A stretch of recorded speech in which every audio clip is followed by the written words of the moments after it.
diberkati sama teman kita yang berdua tadi yang sudah menyampaikan sharingnya. Boleh dong tepuk tangan sekali lagi. Saya persilakan pemain musik boleh naik ke depan. Singer nanti aja. Ya, tadi Kesia baru saja mengajarkan kita semua tentang bagaimana mengalami Tuhan, amin. Ya, hari ini saya akan mau sharing. Perkenalkan, nama saya David Handioko dan istri saya Heni Wijaya. Anak saya bernama Marcelia Ayu Wijaya. Saya bersama dengan Pak Kris mengembalakan di tempat ini dan pemimpin kesan yang ada di Komiling. Langsung aja Bapak Ibu, saya akan menyampaikan sebuah tema yaitu berbuah atau sekedar daun. Di bulan yang lalu, di bulan Februari, kita belajar firman Tuhan bagaimana kita mengalami Tuhan. Setuju nggak Bapak Ibu? Dan di bulan Februari ini kita akan belajar juga bagaimana kita berbuah.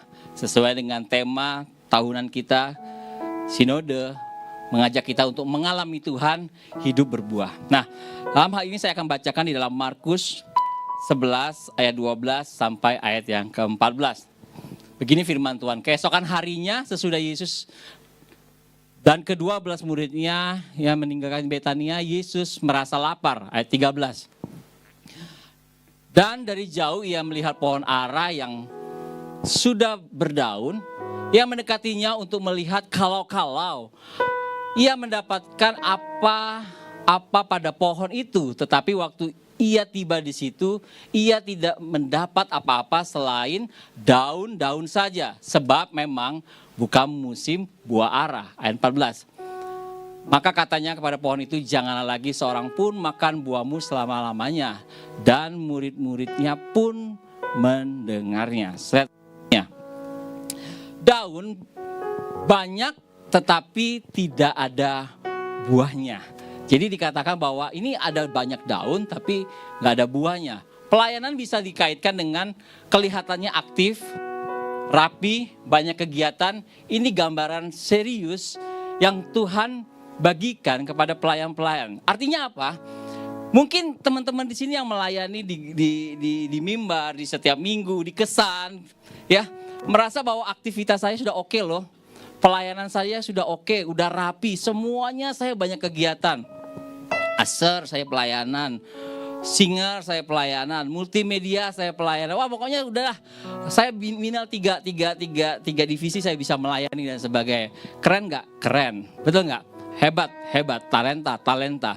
Tapi di sini Tuhan mau menegur kita bahwa kan daun banyak, tetapi tidak ada buahnya.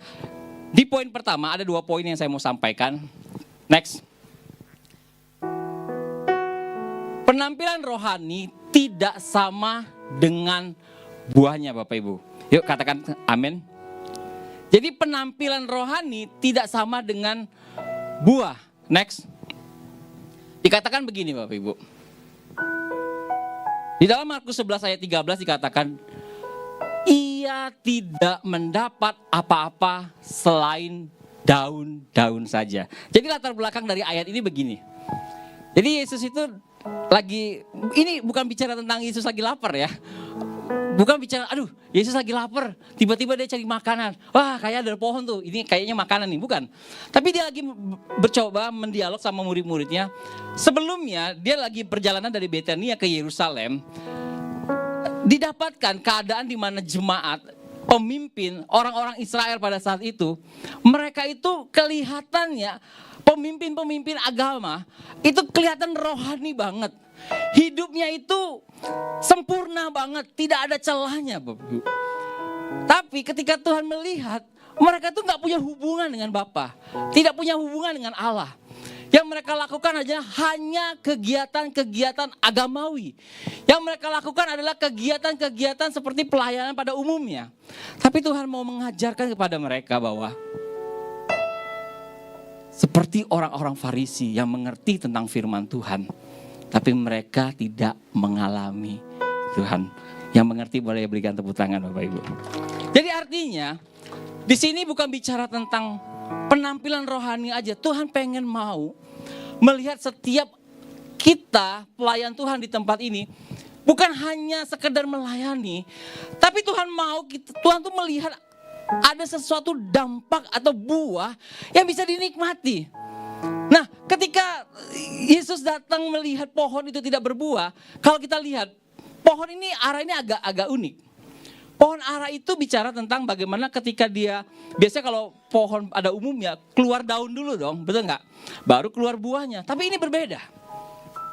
Di sini Tuhan menemukan sebenarnya pohon ara itu dia berbuah dulu, baru sedikit demi sedikit tumbuh tunas daun. Nah, itu berbedanya.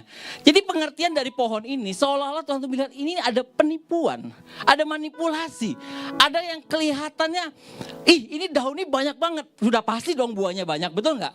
Tapi ketika Yesus datang dan lihat sendiri, ini mana buahnya, nggak ada. Jangan sampai juga kita sebagai pelayan, ini mengingatkan kita, jangan sampai kita jadi penipu. Mungkin orang lain kita nggak bisa menipu, tapi Allah kita, dia melihat sampai ke dalam hati kita.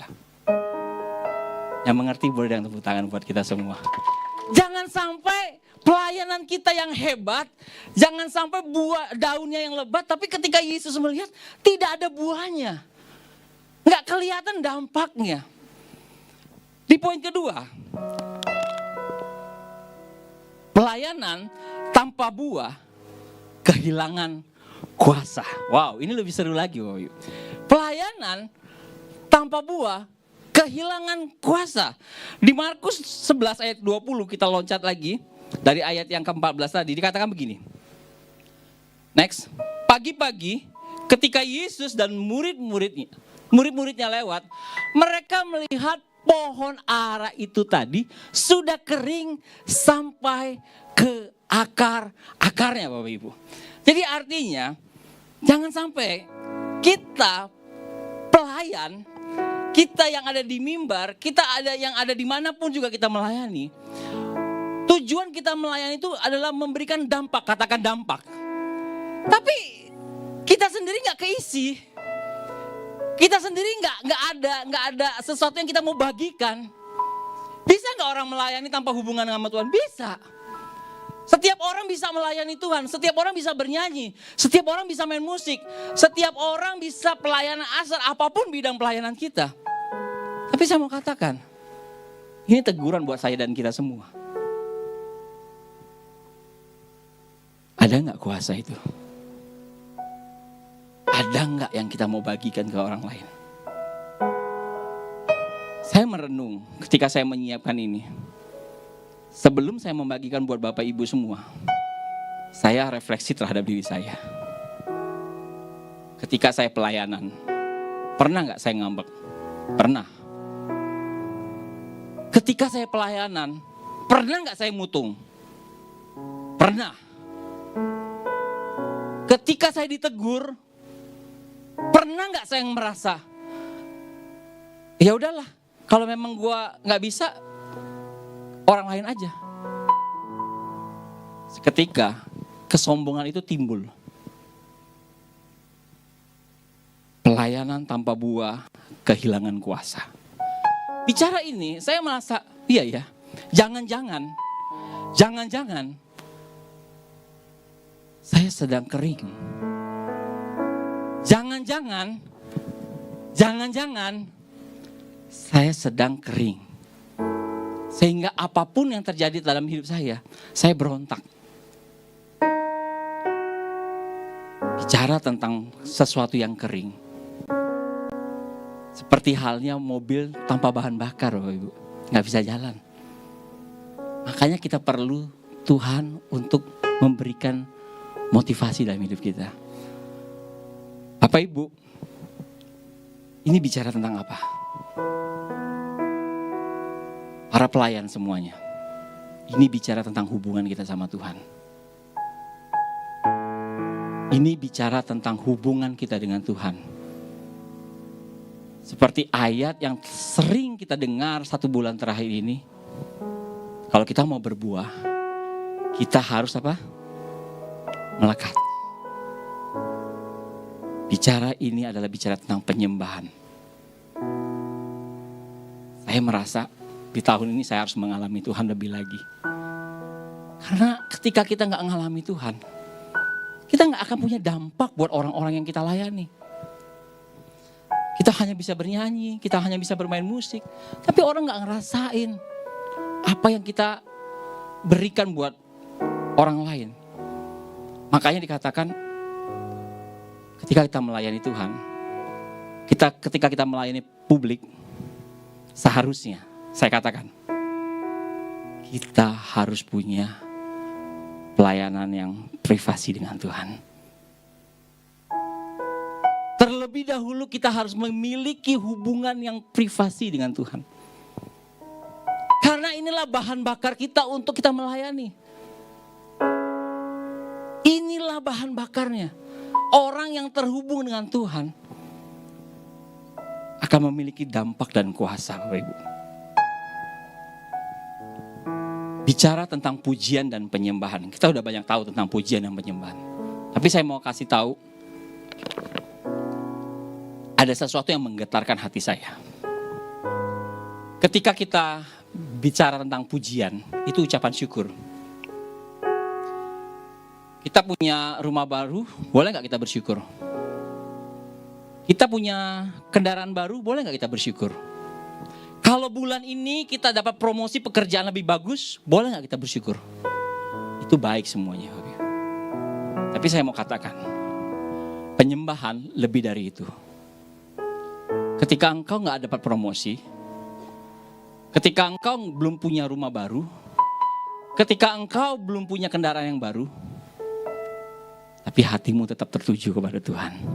Itu penyembahan. Yang mengerti berikan tepuk tangan. Penyembahan itu lahir dari hati, Bapak Ibu. Bukan keadaan.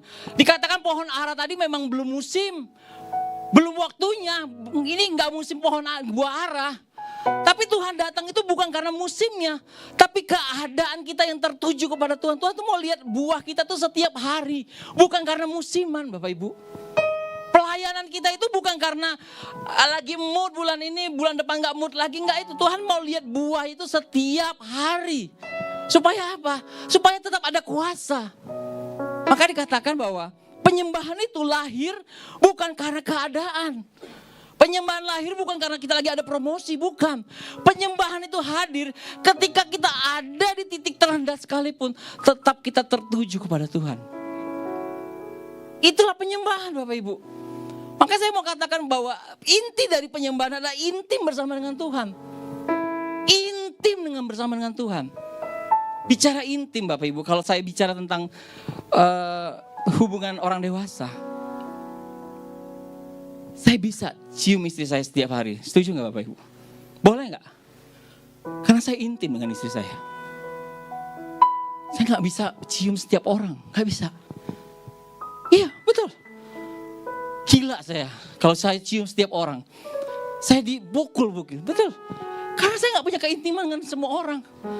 Tapi dengan istri saya.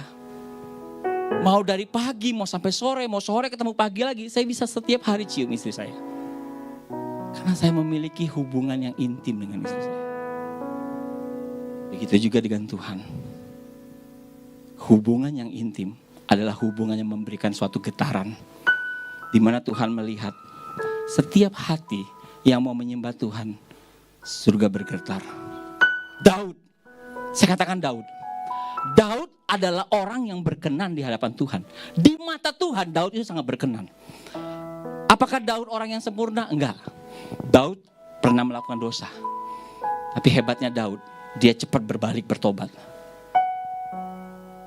Dalam pengejaran, mata Tuhan selalu ada buat Daud. Karena apa? Di dalam tekanan, Daud tetap menyembah Tuhan. Bahkan dikatakan Daud adalah orang yang luar biasa memuji Tuhan. Dia pemazmur. Saya mau katakan begini teman-teman. Penyembahan itu menggetarkan hati Tuhan. Tuhan tidak perlu disenangkan. Ingat, Tuhan tidak perlu disenangkan karena Tuhan itu sudah punya semuanya. Penyembahan itu bicara tentang bagaimana supaya kita rendah hati di hadapan Tuhan. Penyembahan itu bicara tentang bagaimana kita memiliki ketundukan terhadap Allah kita. Maka dikatakan gini. Penyembahan bicara bagaimana Tuhan melihat gereja. Tuhan gak melihat gereja yang punya semuanya. Tapi Tuhan mau lihat gereja yang setiap orangnya menyembah Tuhan. Katakan amin. Gereja adalah kumpulan orang-orang percaya, bukan gedung ini. Yang terakhir, Bapak Ibu. Boleh kita bagi berdiri semua.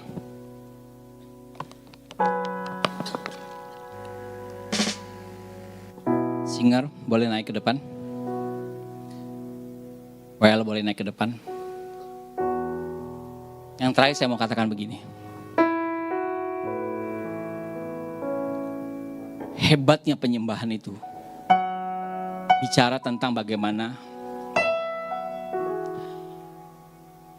hati kita yang tertuju kepada Allah. Dan hebatnya penyembahan itu adalah Tuhan sendiri gak bisa lakukan. Tuhan tidak bisa menyembah dirinya sendiri. Setuju gak? Karena konsep penyembahan adalah orang yang berada di bawah otoritasnya. Konsep penyembahan adalah orang yang diciptakan. Artinya apa? Kita adalah ciptaan Tuhan, makanya kita harus menyembah Tuhan. Kita gak boleh menyembah apapun di dunia ini selain Tuhan. Konsepnya adalah kita menyembah yang lebih tinggi. Allah sudah di otoritas yang paling tinggi. Dia gak bisa menyembah dirinya sendiri. Artinya apa? Apa yang tidak bisa dilakukan Tuhan, kita bisa lakukan dengan cara menyembah. Dengan cara menyembah, Allah gak pernah bisa lakukan. Tapi saya, Bapak Ibu bisa lakukan itu. Maka dikatakan penyembahan adalah salah satu cara untuk kita membuat suatu keintiman dengan Tuhan. Dan disitulah mata Tuhan tertuju kepada kita. Mata Tuhan tertuju kepada setiap pribadi yang menyembah Tuhan. Disinilah kuasa yang harusnya nyata dalam setiap jemaat. Ketika semua pelayan memiliki penyembahan kepada Tuhan. Makanya Bapak Ibu, ketika engkau memiliki keintiman sama Tuhan, engkau gak perlu lagi pengakuan dari orang lain. Ketika orang gak ngakuin engkau, gak memuji engkau, itu gak ada artinya lagi. Sebab Bapamu di surga melihat hatimu dan dia berkata, kepadamu aku berkenan. Amin. Berikan kemuliaan buat Tuhan kita. Pejamkan matamu.